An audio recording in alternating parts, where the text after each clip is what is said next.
Ken Lay, good morning. Good morning, Neil. It's good to be back. You must be the busiest retiree in Australian history. Look, I'm comfortably busy, Neil.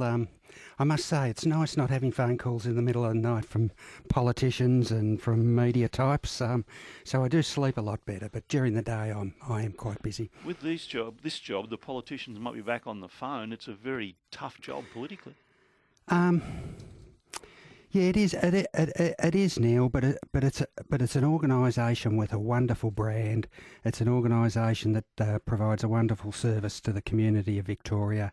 So there's a lot of upside in this. So I'm looking forward to working with many thousands of very, very good people in the organisation and making sure we deliver a really great service to our community. What do you want to improve? What do you want to change?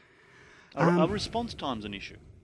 Well, look, Neil, I get appointed on 1 December, so I don't want to get too much into the detail, but clearly response times are spoken about a lot, particularly around election times and when things don't quite work out as well as they should. So clearly, as chairman of the board, that's something that both myself and the board are going to have to keep a very close eye on and keep driving down.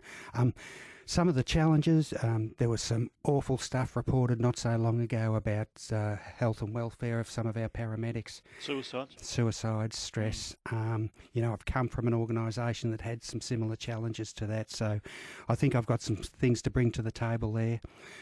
Clearly Steve McGee's a really important part of this. A relationship between him and me will need to be strong, and I suspect. Steve McGee's the union. Yeah. Sorry, and I suspect that we'll work very, very well together to make sure that both our paramedics and our community are safe. So, the other piece is, Neil, organisations need to move with the times. Again, you saw some of that with me, with Victoria Police. We need to continue to modernise. We need to continue to get better, to reshape the organisation. So I think that will probably be a fairly big role too for the board going forward. Given you haven't got the feet under the desk yet, what do you mean by modernise?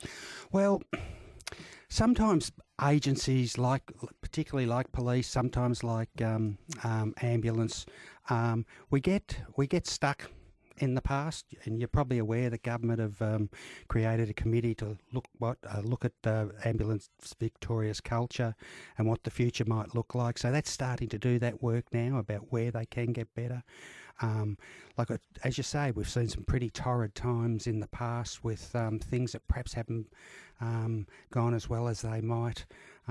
So is it technology? Is it the way we do our business? Is it the way ambulances are triaged? All those things just need to be tested and tested and tested to make sure that we provide the best possible service we can.